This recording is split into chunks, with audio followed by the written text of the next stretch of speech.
Mes très chers confrères, dans cet épisode, on va découvrir 3 passages d'interview avec SCH. J'ai bien dit SCH. En allemand, ça se prononce ch. En français, ça se prononce ch. Dans toutes les langues, ça se prononce ch. Pourtant, le mec fait du bruit. Mais t'es fou, toi.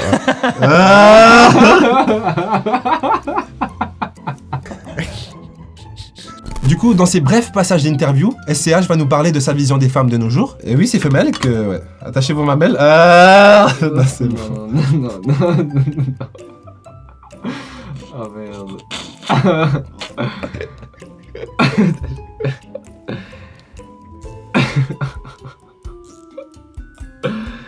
Ça c'est drôle. Vas-y, oui. Vas-y, on fait ça. Donc vous l'avez compris, je vais être sérieux à partir de maintenant, j'en ai marre de rigoler. SCH va nous parler donc, dans différentes interviews de plusieurs thématiques, comme son opinion des femmes de nos jours. On essaiera de pas faire de généralité, c'est pas le but, mesdames, de vous briser le cœur aujourd'hui. Il va également nous parler de sa vision de la trahison et sa façon, tout simplement, de gérer ses amitiés. En fin de compte, c'est ça qu'on veut savoir, comment un beau gosse comme lui gère ses p***s d'amitié. Et pour finir, il nous parlera également de sa façon de gérer le succès, tout simplement, rester humble, tu vois ce que je veux dire, la famille carrée.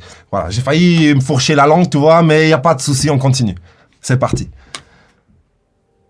Ce qui me fait flipper, c'est Instagram. Instagram, j'ai l'impression que, surtout au niveau des meufs, j'avais vu, c'est vraiment pas pour dénigrer les meufs, mais j'ai l'impression que c'est devenu Viva Street, Instagram, quoi.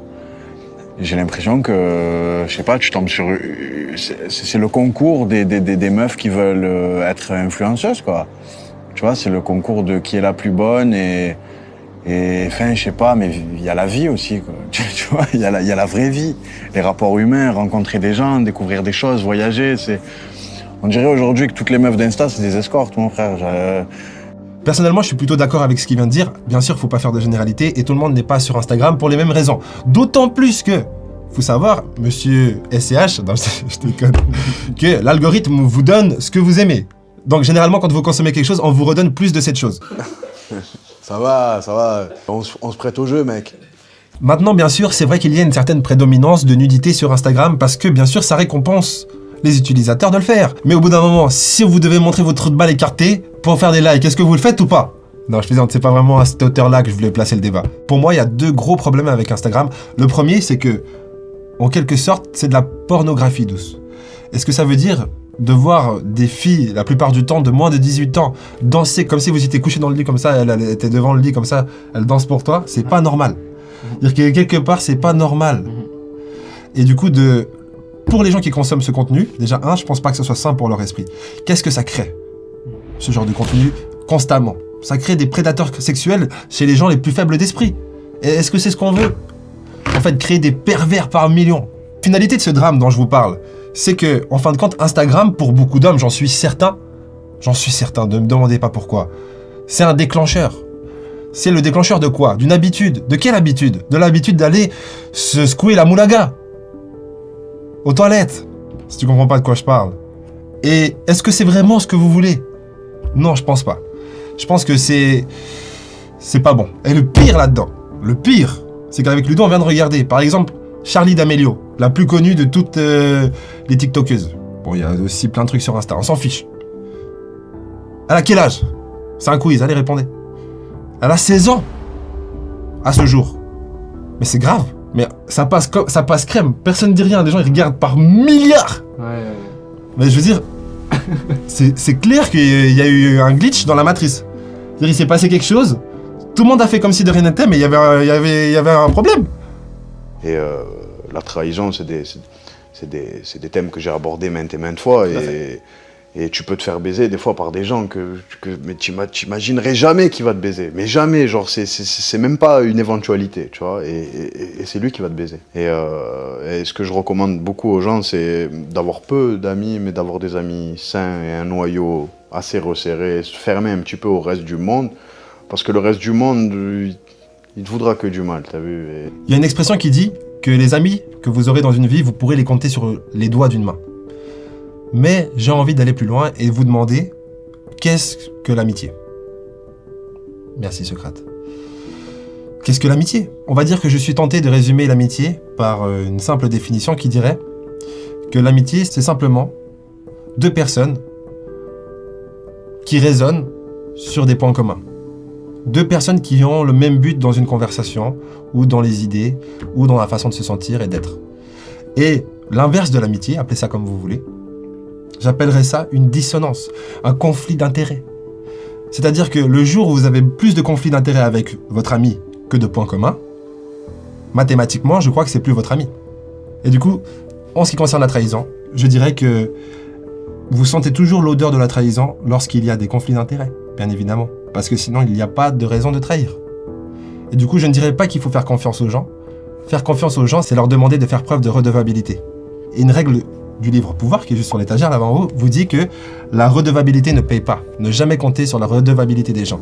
Et du coup, votre attachement à ces personnes vous donne le besoin de pouvoir leur faire confiance. Mais ce n'est pas utile. Observez, et en temps voulu, quand il faudra lui couper la tête, on lui coupera la tête. En parlant de couper des têtes, ça me rappelle cette série Netflix, Alice in Borderland.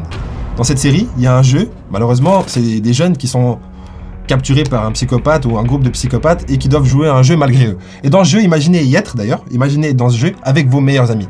Vous êtes 4 ou 5 et vous êtes dans ce jeu, vous avez une machine autour de la tête avec des lunettes et un truc qui vient jusqu'autour du cou.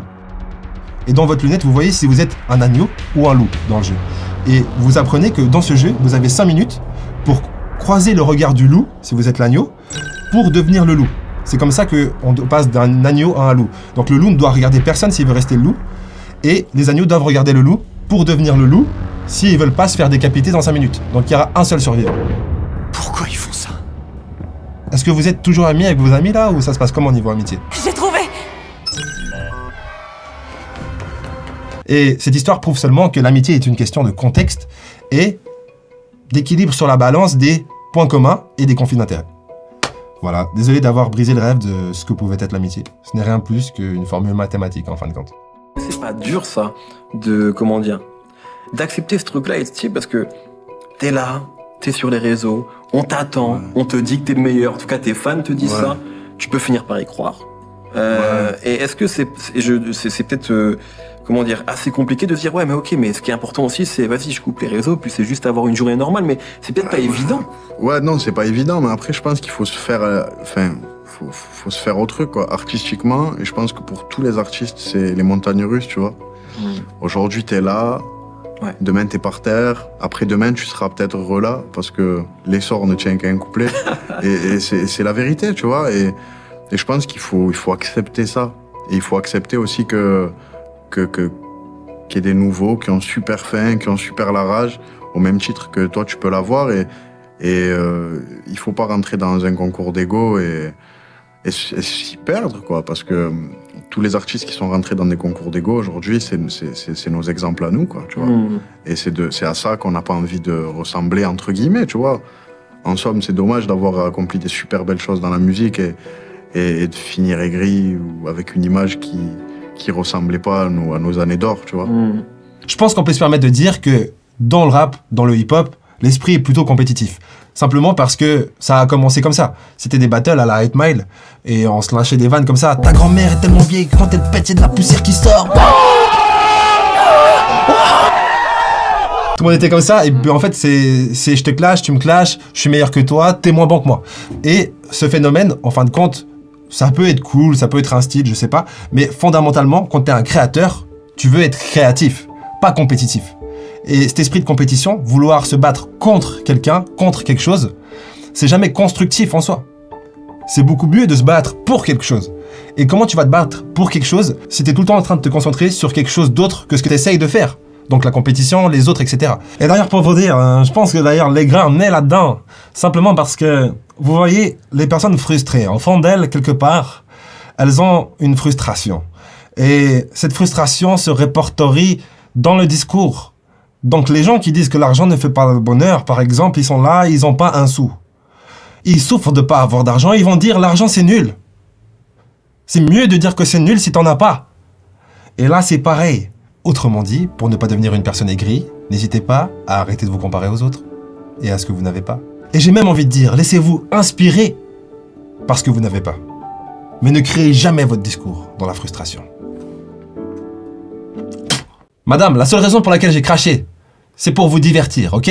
Vous aussi vous aimez SCH, que le dernier album vous a plu, que vous avez 2 pieds et 2 mains, n'hésitez pas à vous abonner, cliquer sur la petite cloche, le petit like, un petit commentaire. On se dit au prochain épisode. Je vous respecte en vrai, mais j'aime trop rigoler. Ça c'est drôle, ça c'est drôle. Vas-y, oui. Vas-y, viens, fais ça.